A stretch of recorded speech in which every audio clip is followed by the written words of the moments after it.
Gibbo MMA, we are reviewing UFC Perth. The sun is just rising behind me. I'm on the Gold Coast here. We've got Surfers Paradise behind me. It's 5:30 a.m. right as the sun is coming up. When I first woke up this morning at 4:30 a.m., those first 10 seconds when you get up, you're pretty regretful. You're like, oh no, what have I done? But I'm glad I got up. I'm up here. A beautiful morning, hiked up here, and still fresh in my mind is this event, UFC Perth. A lot went down. Ulberg knocks out Dominic Reyes. Go watch the live reaction I put up last night. And of course, powered by coffee. Yeah, wouldn't be up here without it. So yeah, sunrise, second edition, absolutely beautiful. So yeah, if you're new here, it just gives you a bit of a different experience talking fights, UFC. Good to get out of the house, not be in some shoebox. And yeah, so if I'm a little bit laggy this morning, it's because I've had like 4 hours sleep. But it's time to lock in. So UFC Perth. And let's start with not the main event, not any of the fights, but the ticket sales coming into this event. All over the news, all media reports. They had the slash prices. Tickets were started out at about $300 and they went all the way down to $75 for a ticket. That is cheaper than going to a regional fight in Australia. It's about up to $100 to go to an MMA fight here. So it was cheaper to go to a UFC event than it was to go to a regional fight night. And you don't put on fight nights and charge pay-per-view event prices. So don't charge pay-per-view event prices for fight nights. And that's what you saw. And if you don't know about Australians, we're pretty fair dinkum, no nonsense. And if we see a rort, we see something of value that is overpriced, we just won't buy it. We're pretty lazy. We're hard people to sell to. And that's what you saw. Yeah, we don't give a fuck who you are, what you've done. If in that moment it doesn't bring value, isn't worth our time, our money, we'll show you. And that's what the Australian public did in Perth. They showed what it is, how it should be, and just, you know, really drew a line in the sand to the UFC going, hey, enough's enough. Put it on these fight nights charging crazy amounts of dollars. I don't care if you're putting it in the most isolated city in the world and you think just because it's there, people are going to pay. Hell no. And that's what you got.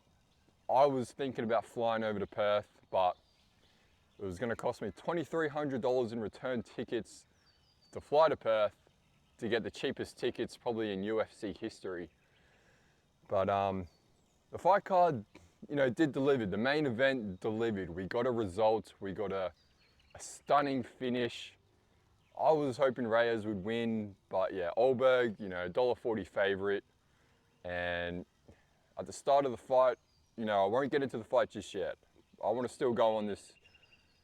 Leading up into this fight, you know, there was people going, yeah, it was a huge change in the MMA fans around ticket prices in the UFC. But they came out and, you know, said they broke the record for the highest gate in UFC fight night history in Australia. So listen to the first few words. It said there, fight night. It wasn't a pay-per-view, and it did 1.8 million, the gate was, and attendance was 12,500. So RAC Arena holds about 15,500, so we had about 85% sold. And you know, the last time we had a fight night in Australia, so this is where you know, UFC say we always break records and all that, but they kind of just make these records up a little bit. You know, they're a bit, you know, it's a record, but come on. The last fight night we had was 7 years ago in 2018 in Australia. And that was between Tai Tuivasa and Junior Dos Santos in Adelaide. Yeah, and that gate was like 800,000, 900,000. And so this was 1.8, but looking around the stand, and that was 7 years ago. Think of inflation, like 1.8 nowadays, that's probably on par with what that was back in 7 years ago almost. You know, not a huge finance guy, but if you're a big economics guy and inflation, let me know what 1.8 million today would be back in 2018. Because that gate was around 800, 900,000 in Adelaide.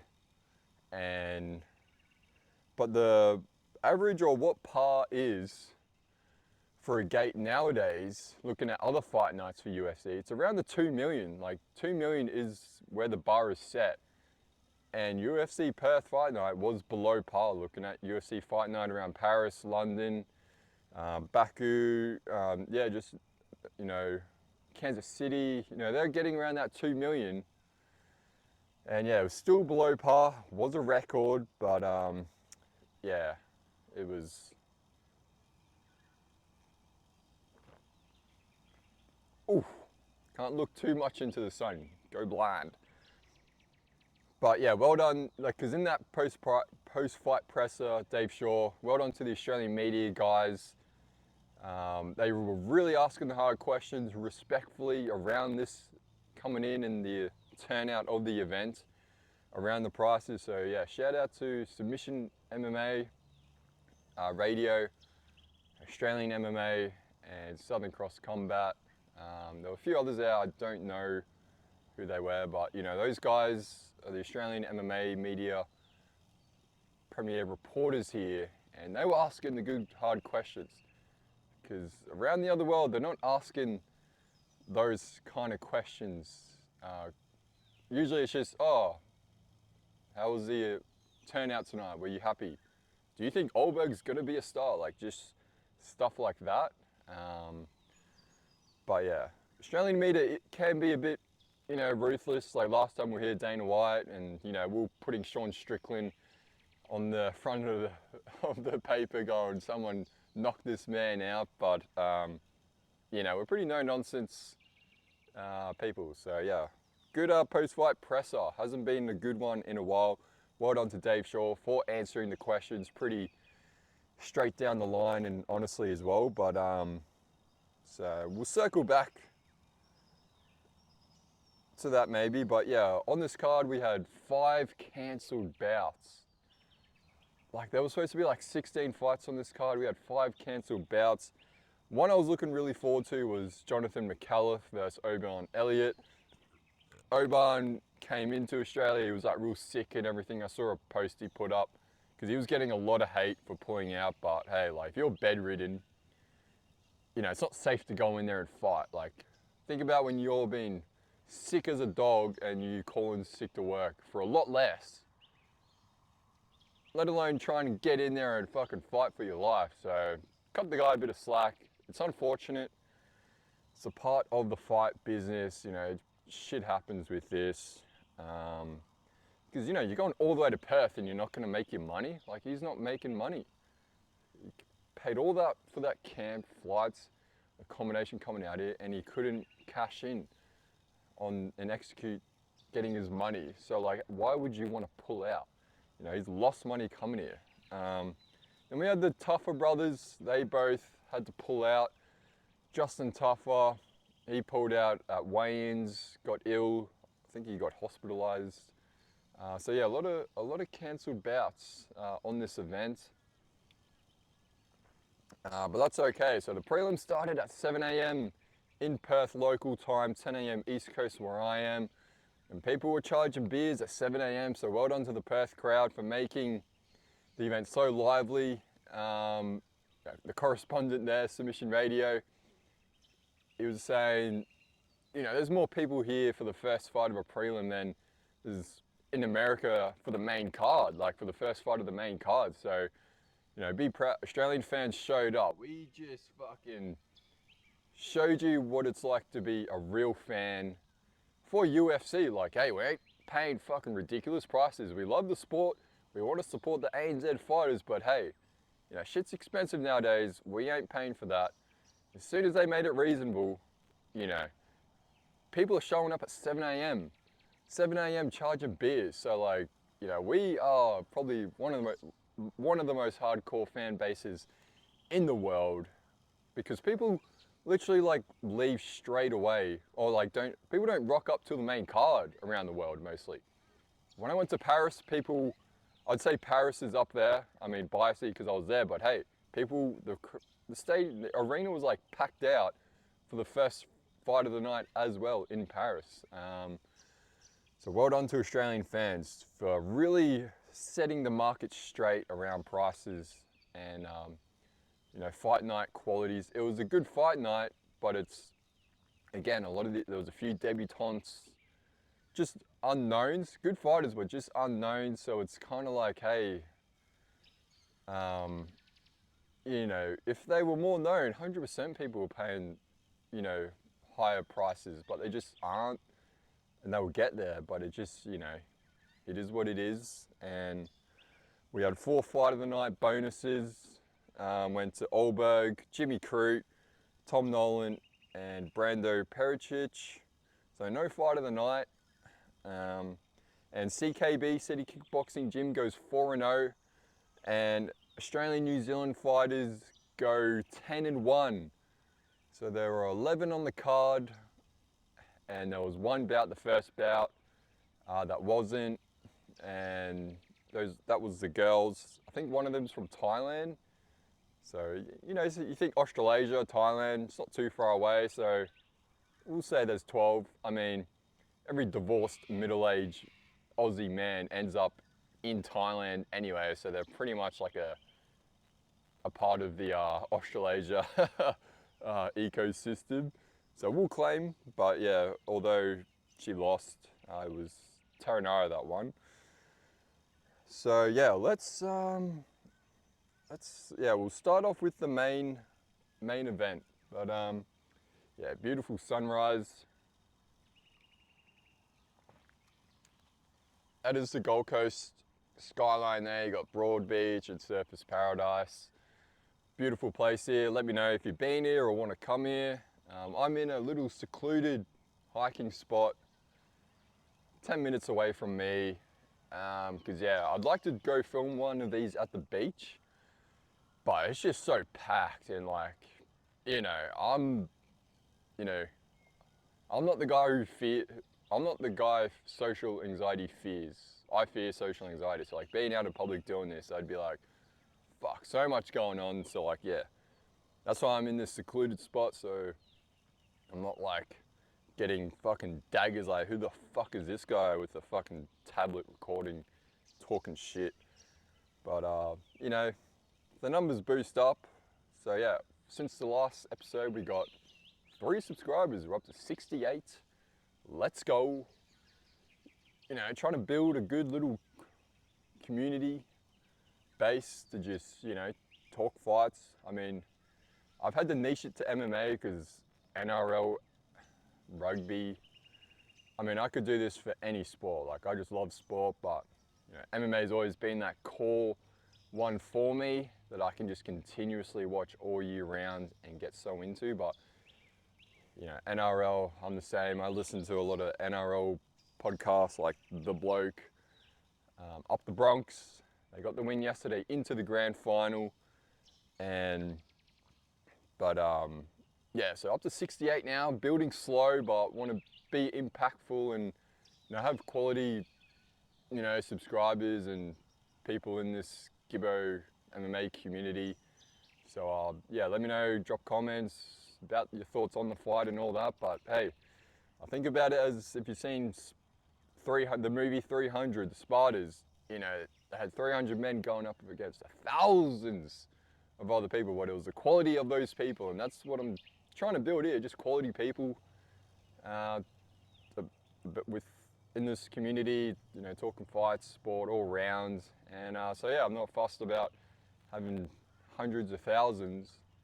You know, if I get the 300 best subscribers who are engaged and getting such good value, then that's a win for me. So yeah, appreciate the 68 of you guys watching and subscribed. All right, main event time. Oh, this one hurt.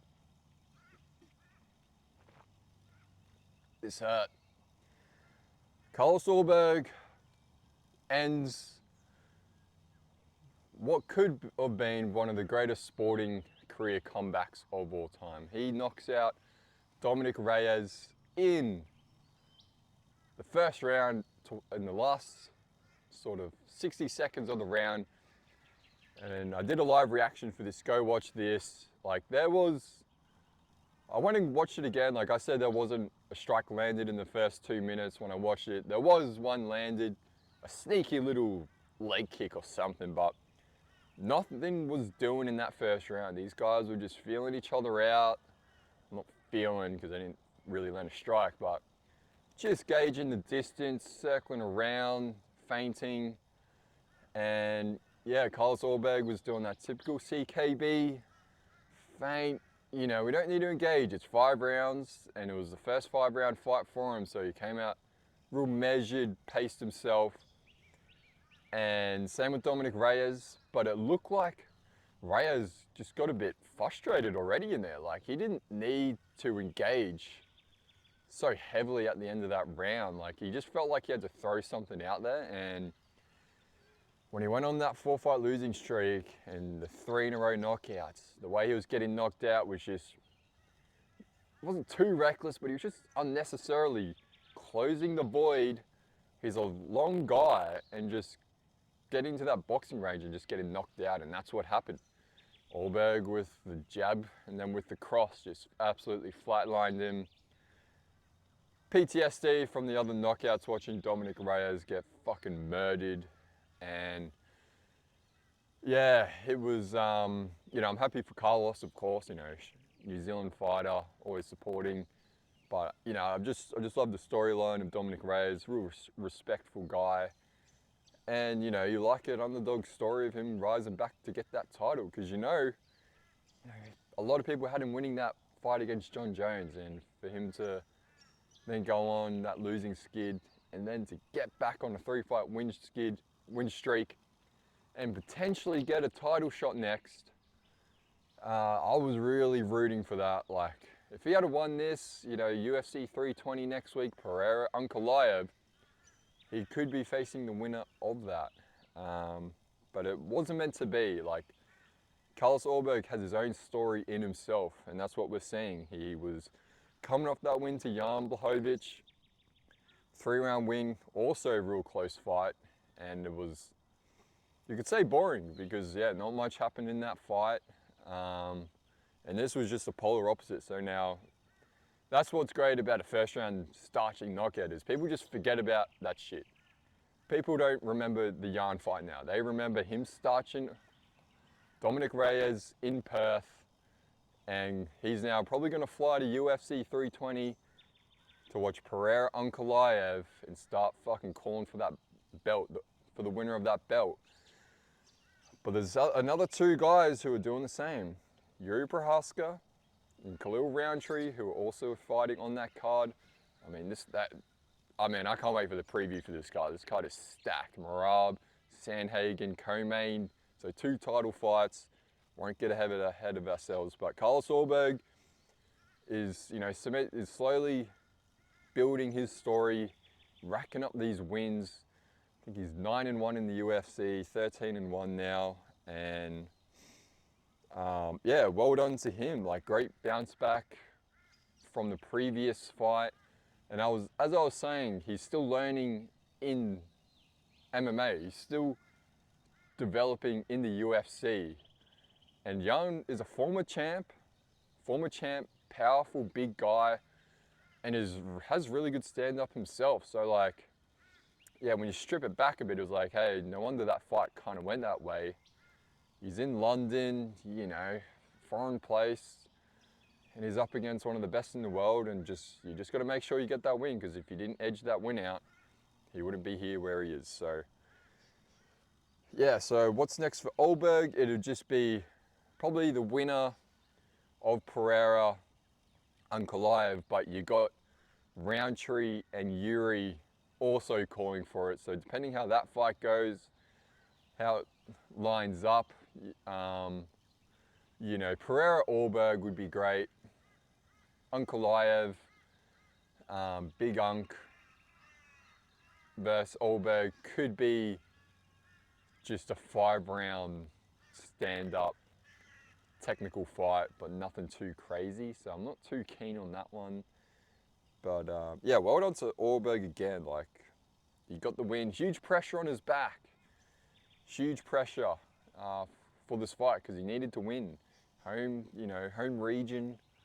Did it in front of his home sort of crowd. Wasn't in NZ, but you know. But yeah, so right on to Ulberg. Now,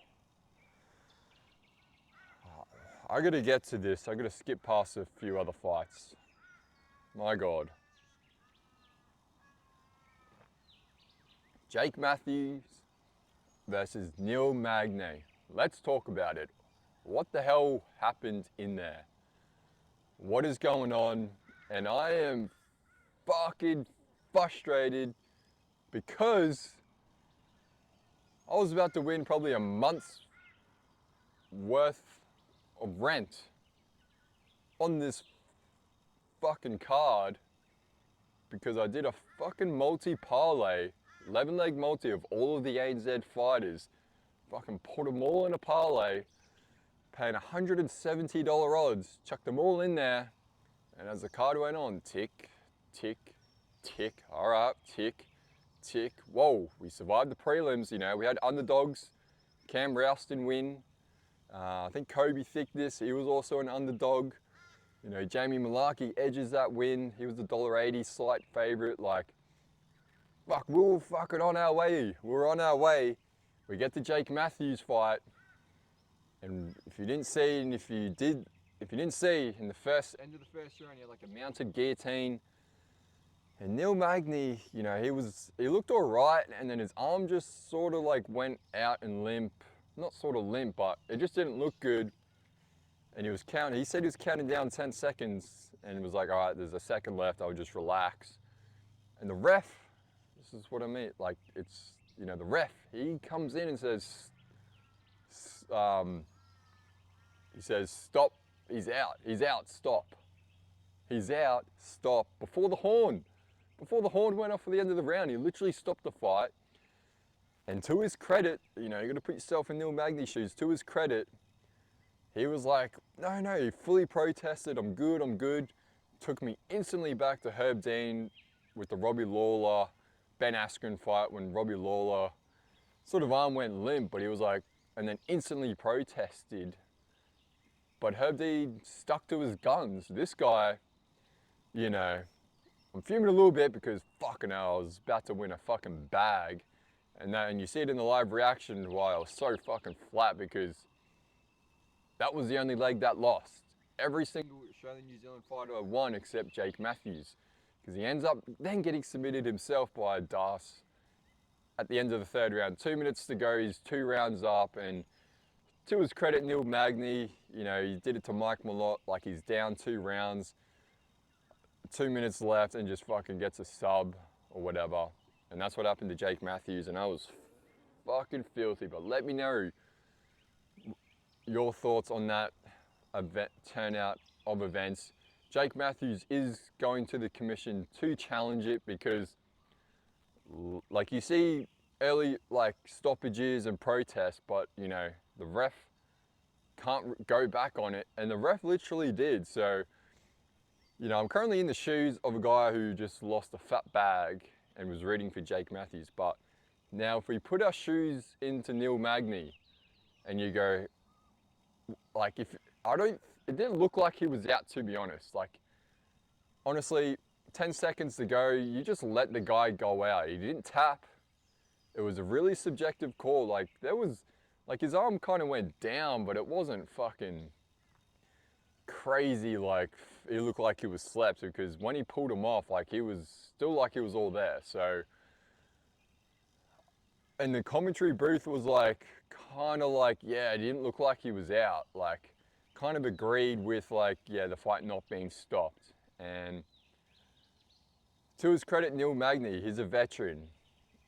And whether you weren't out or even if you were out, instantly protest. And in the post-fight, he's like, yeah, I was just counting down 10 seconds and then was like, all right, I can relax now. The round's over. But then that's when the fight got stopped. So obviously Neil Magny denied till you die about this. And, you know, watching it live, he didn't look like he was out. But hey, the ref stopped it. He literally stopped it. Rules are rules. But hey, in MMA, rules aren't fucking rules by the looks of it. Fence grabs, fouls. It was great to see a point taken for a brutal nut shot. I think it was a nut shot. But yeah, just he's out, stop, literally before the bell, and then instantly in that moment, fucking put his tail between his legs and fucking went, no, the fight's not over, because he saw Neil Magny protesting. And well done to Neil Magny. I got to give it to him. But yeah, literally the ref called the fight before the bell. He touched the fighter, called it before the fucking siren went off, and then fucking changed his mind. And I got to give it credit to him though, because how many times do we see refs fuck up and you're like, just fucking do the right thing, change your mind, fucking who cares? And you see it all the time, you know, from a fan's perspective, like, yeah, fuck it, you got it wrong, just change your mind. Who fucking cares if you called the fight? And that's what he did. He literally went, you know what, I'm changing my mind, fuck it. And, you know, it just turned out to be fucking Jake Matthews in Australia. Every man and his dog probably had the same multi or some sort of parlay. And it just happened, yeah, it was that fight. And it is what it is. So the time a ref does correct themselves in real time and just instantly throws the fucking rule book out of the fucking cage, we start hammering him. So bit of perspective around it. So I can take this on the chin, but it'll get challenged, and I'm sure, you know, it can either get overturned to like a no decision, no contest, or overturned to a win. And yeah, watch this space. I think it'll get overturned to a win because he literally called the fight. Like, it's pretty black and white what happened. And, you know, I don't know what was happening in Matthews' corner. Like, he's up celebrating. I'd fucking be fuming. I'd just be protesting, going, like, use the match review. You've got monitors there. Fucking review it. And yeah, they just don't use any of the resources they have, which they should. Like, just review it, go, yep, he called it, fight's over. But yeah, enough fucking ranting about that. Well done to Neil Magny. He was the only guy to beat one of the ANZ fighters. Controversial, like Matthews being 2 up, literally got the finish. You know, the ref stopped it.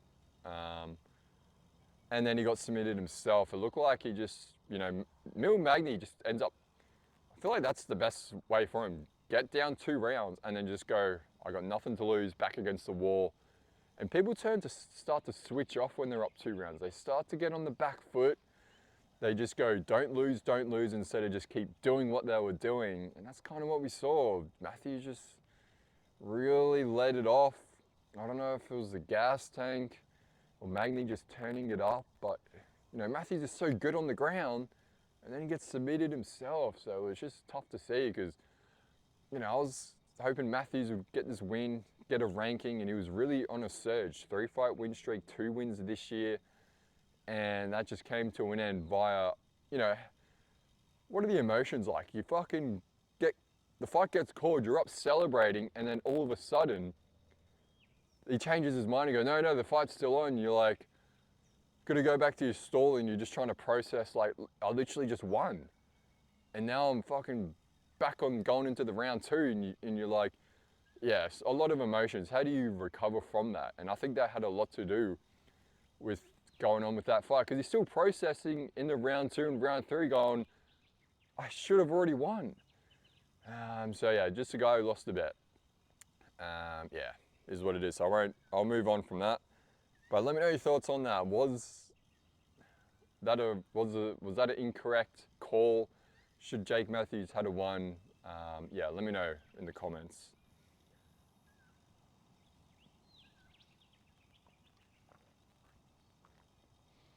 Whew, that sun's getting up. All right, let's go through down the rest of the card. So Jimmy Crute gets a nice submission. Jeez, he was like ripping the guy's fucking neck off his shoulders. So yeah, Jimmy Crute back, got a 2-fight win streak now. But yeah, it was like doing like a wrestling move, kind of like a John Cena submission move where he like gets and then he like wraps his arm around the neck sort of thing. And bro, it was fucking tearing yeah, Ivan Ersland's fucking head off his shoulders, and he just had the tap. Like, I'd be tapping too. Well done to Jack Jenkins, back in the win column, just coming off some vicious injuries. And Roman Tavares, he missed weight and had to forfeit 20% of his purse, which Jack Jenkins donated to charity. I think it was the Ronald McDonald charity. So that's, you know, real good of him. You know, people don't talk about that much, but I did see that from Australian MMA post that, like, you know, you got to be talking about the positive sides with what athletes do as well, instead of just all of the negatives and looking for numbers. Like, the guy, you know, where's all the reports and headlines about Jenkins giving up that part of his purse to charity? And, you know, Jenkins using those kicks well on Tavares, just hammering into Tavares' left hand in the southpaw stance, and kept him guessing if he's going to the body or the head. And in that first sort of couple of rounds, Tavares, Ramon, he just had it stuck there. He wasn't throwing it. So real good game plan from Jenkins. They did get some good exchanges going on the stand-up. So yeah, well done to Jenkins. Tom Nolan, Charlie Campbell, what a crazy fight just for a first round. Nolan essentially gets dropped, weathers the storm a bit, and then it looked like Campbell just started to gas out a bit. And then Nolan just put it on him and gets a submission rear naked choke. Navajo Sterling versus Rodolfo Bellato, fun fight. Sterling just coming in, digging to the body, because Bellato, man, his chin's insane. Like, I think he was just like, I can't knock this guy out because his chin's insane. I mean, I guess Bellato has been knocked out, but Sterling, you know, Bellato's a big light heavyweight, and Sterling going up a level and just continually rising. He's 8-0, got the decision win, but, you know, they're throwing fucking heat, these guys, and yeah, good fun fight. And Cam Rouston gets the first round win on Petrovsky. Fucking check left hook, coming off the center line, retreating backwards, bang, absolutely drops Petrovsky into the ground and pound. Jamie Malaki, decision win. Kobe Thickness, man, if you watch the preview, you know, saw him MMA debut. Volkanovski training partner was in the corner as well. First round is always fucking on eggshells, back foot, you know, take shots, evades, but almost gets dropped. And yeah, in this first round, you know, he just, I don't know what it is, because he's a jiu-jitsu guy, his strength is on the ground. So yeah, that first round, he copped it a bit. So he lost that first round, I believe, and then rounds 2 and 3, he was able to get, actually no, he might have won the first round, because he ended up on top, ground and pound. Yeah, but he won 29-28. I think it was the second round he lost. And he won round 1 and 3 because he finally got the takedowns and just could do ground and pound. Looks good on the judges' scorecards, but Kobe Thickness gets the win. Michelle Montague first NZ female fighter to fight in the UFC. And that was a fun fight with Luana Carolina in the, I think it was women's bantamweight. That was a fun fight. Montague, I like when grapplers and who people do ground and pound actually are aggressive and looking to finish the fight. They're not like just looking for position and not doing damage. I mean, it gets different as the level goes up, but you know, I'm looking forward to seeing Montague's next fight because she's got that rugby base herself. As you know here, rugby at the moment, I say, is the best base for MMA. And she's a jiu-jitsu technician. She trains with the bantamweight champ, UFC bantamweight champ. She trains with her. Oh, I've just had the biggest fucking mind blank. Sorry, I'll get it up. Oh, what's her name? Oh my God, I feel so bad. Kayla Harrison. Shit. Sorry, Kayla. Yeah, she trains with Kayla Harrison, who's an absolute savage. So like, you know, having to train with Kayla Harrison would just step your game up. And well done to Montague. Yeah, that was a fun fight. She gets the win. She got cut open. You know, obviously, you know, she's still so fresh in this game, MMA developing. So she's got the ground game sorted, so good there. So it's just developing that stand up. And, you know, I'd say she's almost like a female Habib. Like she was on the ground just fucking, you know, going from guard to side control to full mount, get in the back, just, you know, making it so hard, but doing damage as well, not just, you know, fucking resting there going, all right, I got the position, let's just wait. She was trying to get finishes. So yeah, that was a fun fight because, you know, a lot of women's fights generally go to a decision and they're not the greatest fights, unfortunately. But this was a fun 3-round fight. I was loving it. Like, Carolina was fucking getting shots off herself. She was almost knocking out Montague. Like, that could have been fight of the night. I reckon they should have got a bonus there because that was a fun fight, to be honest. Whew, that sun is up. I don't know, hopefully it's not fucking too glary for you guys. But yeah, Brando Pericic makes his heavyweight debut and absolutely starches Ellison. Vicious knockout. Yeah, welcome to the UFC. CKB fighter from Adelaide. And yeah, Alexa Taranari gets a decision win against Loma. So when I did my picks, I literally got one wrong, which was the Jake Matthews fight. So yeah, and you know, Cam Rouston, he was an underdog. Thickness was an underdog. And like the Malarkey, Nolan, those were even fights. Yeah. Oh, so I got 2 wrong because I picked Dominic Reyes. But in the multi, I just did the ANZ one. But yeah, that's UFC Perth in the books, reviewed. Sunrise edition number 2. Yeah, let me know your thoughts on the card, turn of events.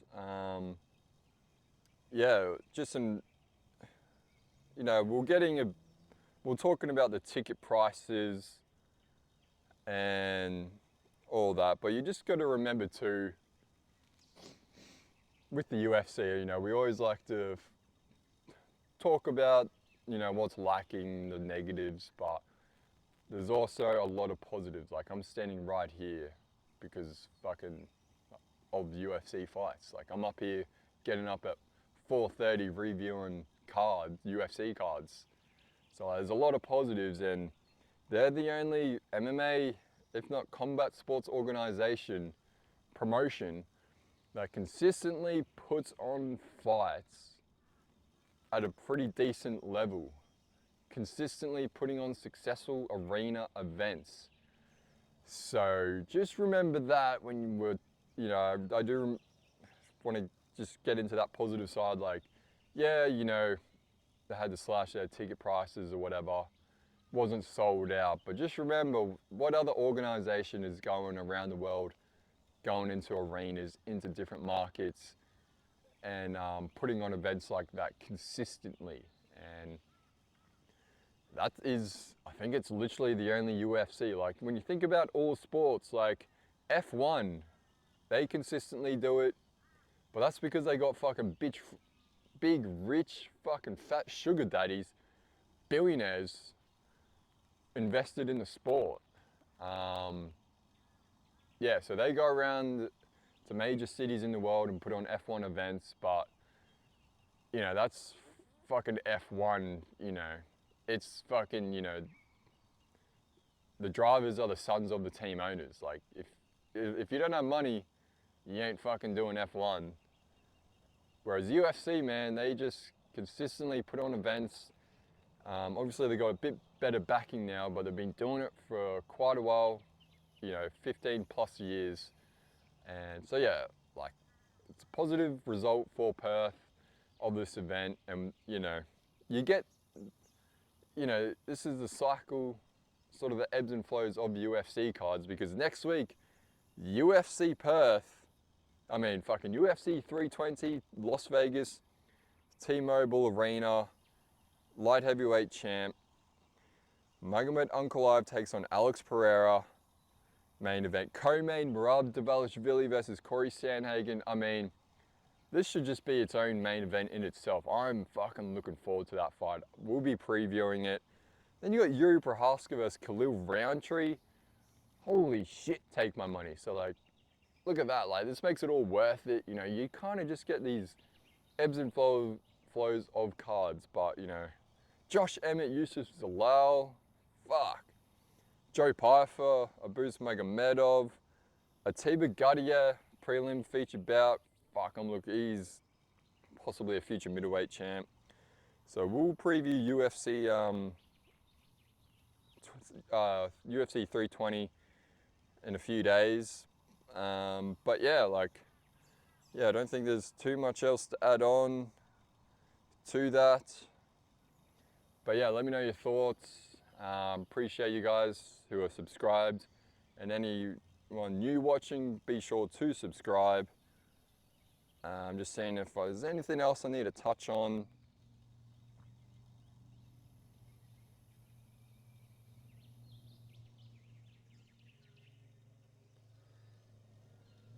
But yeah, so this spot here, if you go back in the early days, I posted a review or preview, and I did a B-roll of me hiking. So I just did like an audio podcast of the review, and then I put the B-roll in video of just me hiking up here. So if you want the specific spot of like getting up here, go back to one of my earlier videos. You just have to scroll down. I might pin it or comment which video it is, but yeah, I actually have the B-roll over one of my review previews of me just hiking up here, just like recording the journey up here. It's about a 10-minute hike. It's not too far, but yeah, Gold Coast Sunrise review in the books. We'll try and get to other locations, but yeah, I'll leave it at that, guys. Again, hit the subscribe, follow along. Yeah, beautiful morning. Get this up, and I'll see you guys in the UFC 320 preview. So enjoy the rest of your day. I'll catch you later.